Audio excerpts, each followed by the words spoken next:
Did you know that you can gamble in Minecraft? This is possible with shells since they react to redstone, so you can cycle items they display. If you wanted to make a slot machine, start by placing a block and a hopper next to it. Then break that block and place a dropper. Then place a shelf here and a hopper connected to it. Next place 3 observers next to the dropper and 4 blocks against them.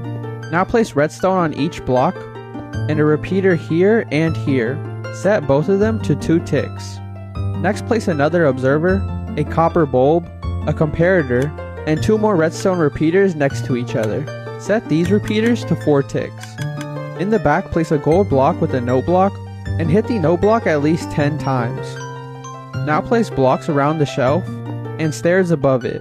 Lastly, place a lever and fill the dropper with items you want to gamble with.